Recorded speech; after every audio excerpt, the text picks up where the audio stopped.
प्रधानमंत्री नरेंद्र मोदी लाओस की यात्रा पर हैं।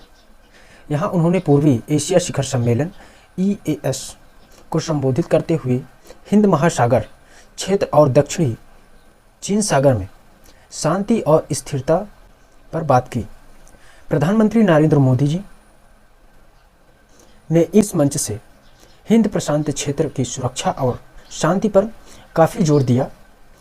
इससे पहले 4 नवंबर 2019 की बात है जब इसी अंतर्राष्ट्रीय मंच से PM मोदी ने हिंद प्रशांत क्षेत्र में उभर रहे मतभेद पर बात की थी, जिसमें उन्होंने कहा था कि पूर्वी एशिया शिखर सम्मेलन एक मुक्त, खुला, समावेशी, पारदर्शी, नियम आधारित, शांतिपूर्ण, समृद्ध हिंद महासागर क्षेत्र को बढ़ावा देने का तार्किक मंच है।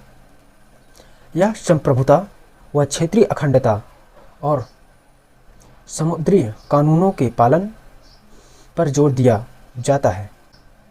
उस वक्त PM ने इंडो पैसिफिक ओशन इनिशिएटिव का प्रस्ताव दिया था, जिससे हिंद प्रशांत समुद्री क्षेत्र को सुरक्षित, भयमुक्त और स्थिर बनाया जा सके और इसके लिए इच्छुक राष्ट्रों के बीच सहयोगी ढांचा बनाया जा सके।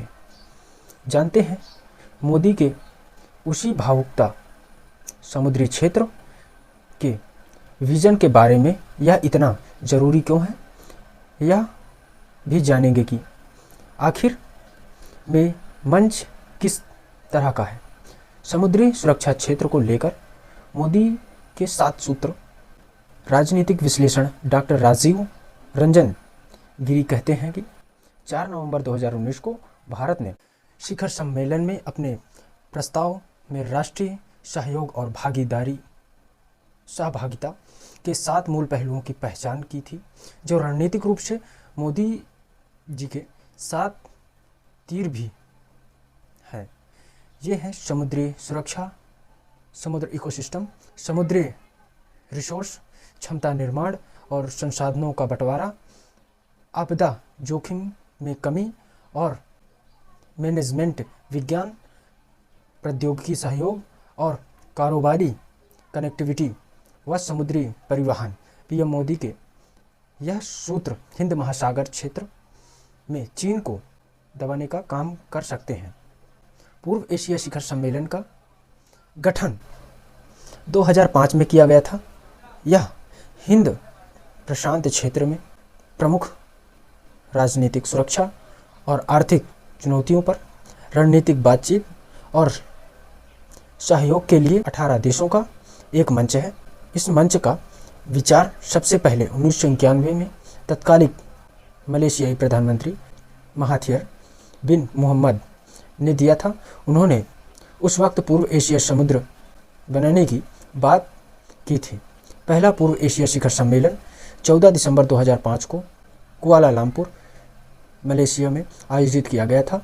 भारत पूर्वी एशिया शिखर सम्मेलन के संस्थापक सदस्यों में शामिल है। पूर्वी एशिया शिखर सम्मेलन में दक्षिण पूर्व एशिया देशों का संगठन आसियान के 10 सदस्य देश शामिल हैं।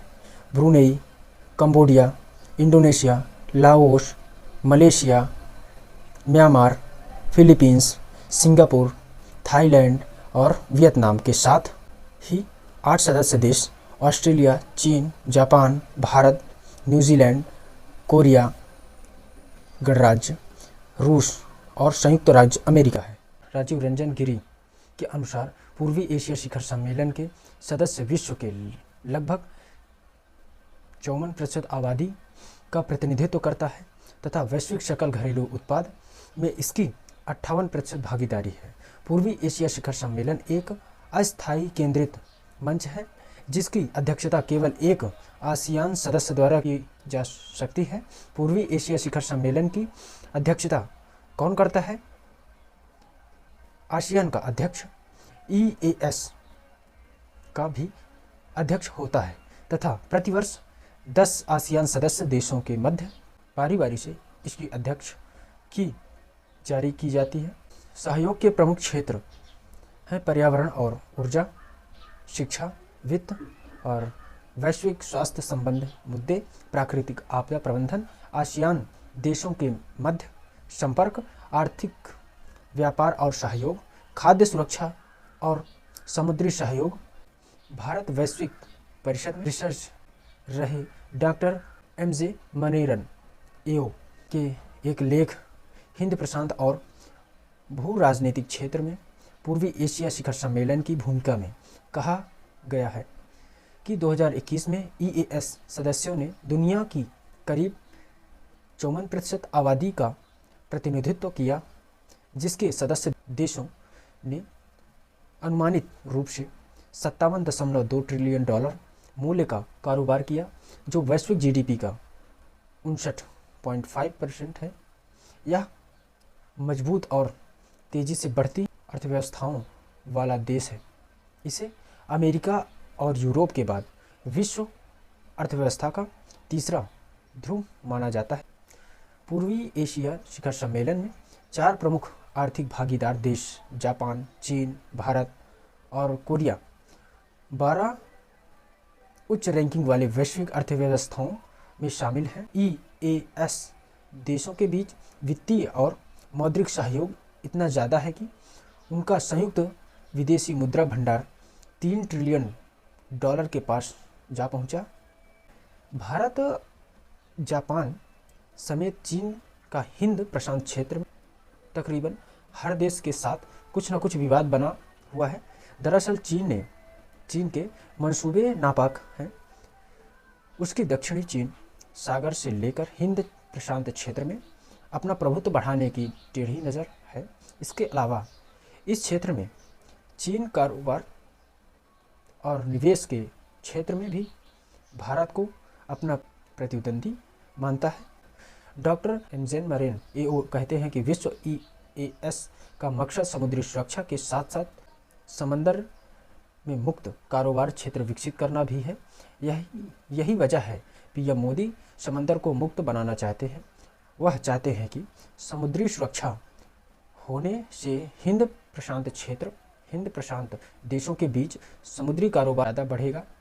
दरअसल इस इलाके में क्षेत्रीय शक्तियों के बीच सैन्य बजट में बढ़ोतरी शांति, सुरक्षा और समृद्धि के व्यापक मकसद को कमज़ोर कर सकता है। भारत के लिए ईएएस की क्या अहमियत है?